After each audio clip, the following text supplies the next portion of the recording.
सवाल लाइव में आपका स्वागत है।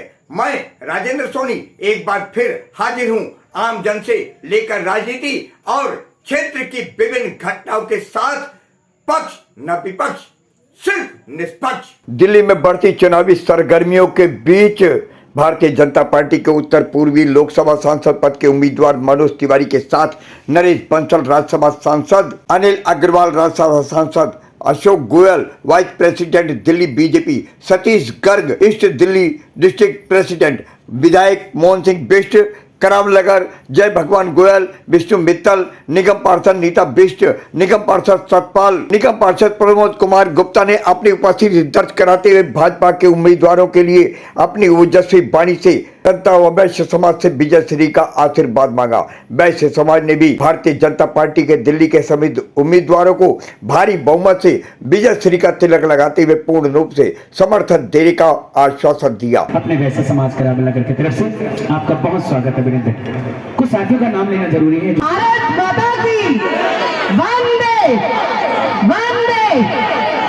आज के इस बहुत सुंदर कार्यक्रम में मुझे आमंत्रित करने के लिए बहुत धन्यवाद करती हूँ भाई सतीश जी का, आपकी श्री वैश्य समाज करावनगर क्षेत्र की पूरी समिति का, जो आपने आज के इस कार्यक्रम में बुलाया। बहुत ही सम्मान के योग्य हमारे राष्ट्रीय सह कोषाध्यक्ष नरेश जी भाई जी, हमारे जय भगवान गोयल जी, अनिल जी, जिनका हमें अंतर्राष्ट्रीय वैश्य फेडरेशन में भी पूरा आशीर्वाद मिलता है, निगम में मेरी साथी रही नीता बिष्ट जी, भाई सतपाल जी जो अभी भी पार्षद है, हमारे सभी समस्त सम्मानित मंच, आप सभी की उपस्थिति को बहुत बहुत वंदन करती हूँ, बहुत नमन करती हूँ।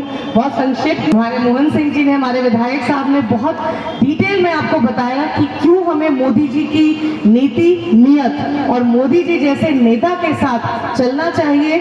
मैं सिर्फ आपसे एक अनुरोध करूंगी, हम लोग बातें सबसे सुन रहे हैं, सारी बातों को हम मानते भी हैं और उसका अनुसरण भी करते हैं।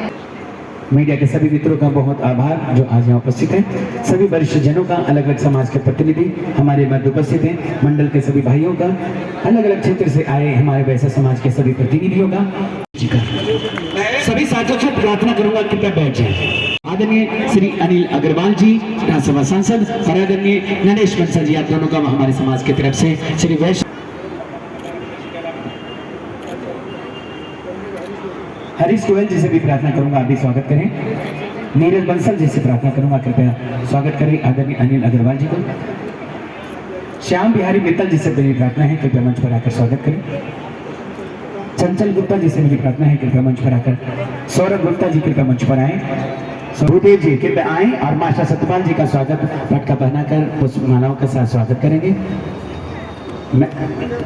भूदेव गुप्ता जी मैं आग्रह करूंगा आप भी शामिल हो। भूदेव गुप्ता जी आज हमसे भी बहुत आभार व्यक्त करते हैं। संजय जी, संजय बिंदल जी कृपया मंच पर आए, स्वागत कीजिए। जिनको हम सभी सुनने के लिए बिल्कुल बेकरार हैं, आतुर हैं, कुछ ही क्षणों में आप सभी के सामने। समय की नाजुकता है, चुनाव का समय है और आज आप देख रहे होंगे चुनाव में ये सबने मान लिया है कि आएंगे तो, जोर से बोलो, आएंगे तो, आएंगे तो, एक बार फिर, एक बार फिर, अब की बार, अब की बार, आज ये सबने मान लिया है। आज विपक्ष में भी चर्चा ये हो रही है कि 400 आएंगे कि नहीं आएंगे। सबने मान लिया कि आएंगे तो मोदी, और इसी उस पर उधेड़-बुन में लगे हैं। और मजेदार बात, भारत की जनता को क्या समझते हैं मुझे तो यह समझ में नहीं आया। जिनकी एक सीट आएगी कि नहीं आएगी उनको भी ये पता नहीं और गारंटी दे रहे हैं 2 करोड़ लोगों को नौकरी देंगे। अरे भाई, हर आदमी जानता है तुम प्रधानमंत्री बनने वाले नहीं, तुम्हारी सरकार आने वाली नहीं। एक एमपी भी आएगा कि नहीं आएगा और कह रहे हो 2 करोड़ नौकरी देंगे। अंतर्राष्ट्रीय स्तर पर सारी शक्तियां जो भारत को कमजोर करना चाहती हैं, वो इस बात के लिए लगी हुई हैं कि कैसे इस बार हिंदुस्तान में भारतीय जनता पार्टी की सरकार को आने से रोका जाए। हम सब जानते हैं माननीय मोदी जी के नेतृत्व में 10 साल में किस प्रकार से भारत ने आर्थिक, सामाजिक, सांस्कृतिक विकास किया है। जहां एक और भव्य राम मंदिर सनातन की धरोहर भगवान रामलीला विराजमान हुए हैं, वहीं इस देश पर एक बहुत बड़ा कलंक धारा 370 और 35A को हटाया गया है।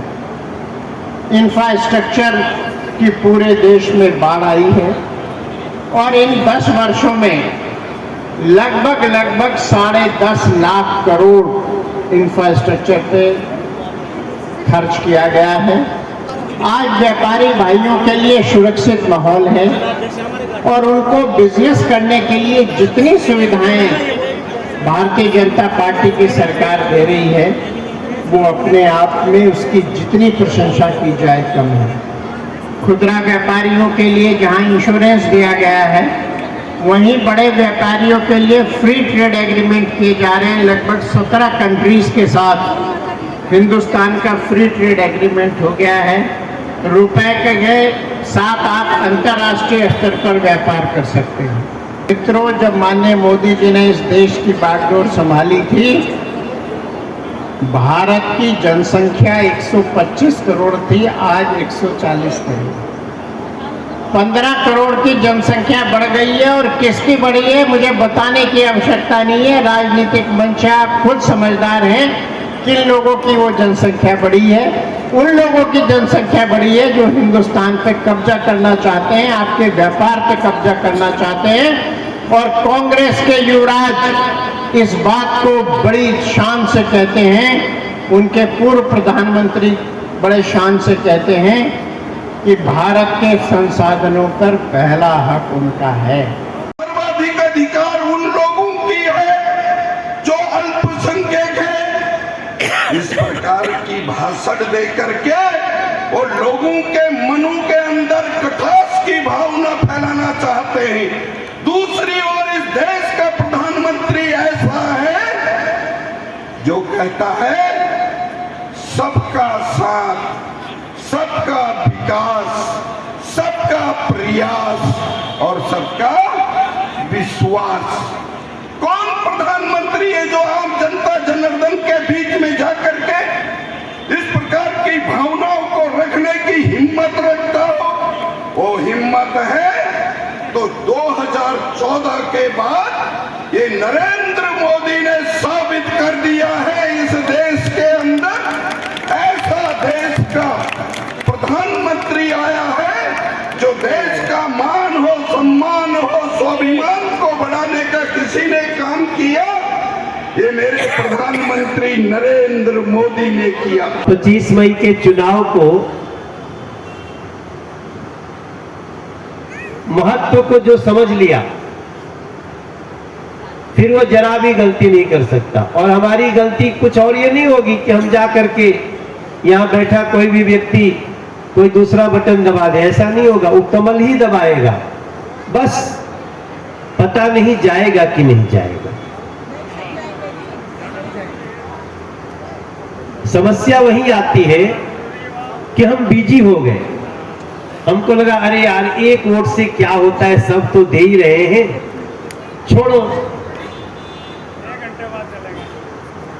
अब वो एक वोट से ही हम लोग एक वोट से ही हमारे इस क्षेत्र में इस समय 24,63,000 वोट है। 24,63,000। पिछली बार ये वोट 22,91,000 था, मतलब लगभग 23 लाख। अब 1,63,000 के आसपास 1,75,000 बढ़ गया। लेकिन ये समस्या है कि हम लोग वोट के दिन थोड़ा सा वोट के महत्व को नहीं समझ पाते हैं। और ये ज्यादातर गलती हम लोग वो करते हैं जो बहुत समझदार होते हैं, जो खूब बातें करते हैं। इसलिए पहली मेरी प्रार्थना तो ये है कि 25 मई को नोट कर लिया जाए कि हमें अपना वोट देना है, और अगर हमारे घर का कोई वोट अगल बगल पढ़ने गया बच्चा इधर उधर है, उसको बुला लीजिए, क्योंकि ये मात्र मोदी जी का चुनाव नहीं है, मात्र मनोज तिवारी का चुनाव नहीं है, ये भारत के संस्कृति का और भारत के लोगों के भविष्य का चुनाव है। करी जाए आज करावल नगर क्षेत्र के सादतपुर इलाके में वैश्य समाज की तरफ से प्रत्याशी मनोज तिवारी को समर्थन दिया जा रहा है। क्या कुछ संदेश जाता भाई जी? आप सभी को बहुत धन्यवाद। जय जय। कौन खड़ा है जी, और वैश्य समाज तो हमेशा भारतीय जनता पार्टी। बहुत बहुत धन्यवाद आदरणीय जगदीश प्रधान जी, आपने जो हम सभी ने मोदी जी के और मनोज तिवारी जी के कार्यों को आपने। यदि बात करी जाए राजधानी दिल्ली की, तो वैश्य समाज किस तरीके से देखता है प्रत्याशी मनोज तिवारी या बीजेपी को? अपने आसपास के 10 लोगों को जरूर 10 घरों तक जाएं। आइए सुषमा जी का पहले स्वागत कर लेते हैं, उसके बाद जय भगवान गोयल जी को सुनते हैं, क्योंकि पुष्टि रोड में जहाँ तक मनोज तिवारी जी का आगमन हो चुका है, कुछ क्षणों में हमारे बीच उपस्थित होंगे। सुषमा जी के स्वागत के लिए नीतू गोयल जी कृपया मंच पर जाए। मनोज तिवारी जी को क्षेत्र की जनता क्यों वोट जल्दी से स्वागत, क्योंकि हम सभी सुनना चाहते हैं हम सभी के हिंदू हृदय सम्राट जय भगवान जी को। अनु जी एक बार जल्दी से मंच पर आ जाइए। आदरणीय सुषमा जी का स्वागत। हुसैनी चाची जो थोड़ा फास्ट समय को देखते हुए जी हम सभी मास्टर सुखपाल जी को भी सुनना चाहते हैं, और दीपक हिंदू जी भाई को हम सभी को जगाएंगे। पहले इनका स्वागत। हिंदुओं को जोड़ने का कोशिश करते बहनों करी थोड़ी ताली भी डालिए करिए, आपका क्या जाएगा, थोड़ा बढ़ जाएगा। जाति को आगे बहुत जरूरी। करते हैं, क्योंकि जातियों में देश जय भगवान जी को पहले उसके बाद आप से रोकने के लिए वैश्य समाज हमेशा आगे खड़े रहता है, हर चीज के लिए खड़ा रहता है। आपके क्षेत्र में प्रत्याशी मनोज तिवारी आए हैं और वैश्य समाज ने एक भव्य आयोजन किया है, भारी संख्या में लोग उपस्थित है। क्या कुछ संदेश जाता है वैश्य समाज की तरफ से? वैश्य समाज ने एक संदेश दिया है मनोज तिवारी जी के समर्थन में, भाजपा के साथ में है, आपके साथ हैं, समाज का भी योगदान, जिससे कि हमारी समस्याएं हैं समाज समस्याओं के समाधान, जैसे कि यहाँ पे कुछ जैसे कुछ जो है कुछ पुलिस के बड़े अधिकारियों को कुछ है कि अपना समाज हमेशा बीजेपी माइंडेड रहा है, समर्थन दिया है कि मोदी तो फिर हम पूरी दुनिया को कहेंगे। विरोधियों भी मैदान में उतर चुके हैं, ऐसे में वैश्य समाज को क्या संदेश दोगे कि किस तरीके से इस नैया को पार निकाला जा सकता? देखिए समाज से यही संदेश है कि समाज के हमारे एक मेंबर जाकर के अपनी वोटिंग करे और समय से वोट करे, ये ना सोचे कि मैं जो है वोट नहीं दूंगा मेरा कुछ नहीं होगा। तो वोट की बड़ी सबसे बड़ी ताकत है, तो ये एक अधिकार है कि अपना जो है बैंक से जो अपना वोट। आप तीसरी बार जोर लगा रहे हैं मनोज तिवारी को लाने के लिए। जी बिल्कुल। क्या सोच करके लगा रहे हैं? मोदी जी को सोच करके लगा रहे हैं कि मोदी जी अच्छा कर रहे हैं, तिवारी जी उनके साथ हैं, तो हमारे तिवारी जी ने अच्छा काम किया, बहुत अच्छा काम किया। बस एक समस्या है खजूरी जाम की वजह जाम धीरे धीरे खत्म होगी। अपने आसपास की खबरों के लिए देखना ना भूले सशक्त आवाज लाइव न्यूज चैनल। सब्सक्राइब कीजिए एक लाइक के साथ।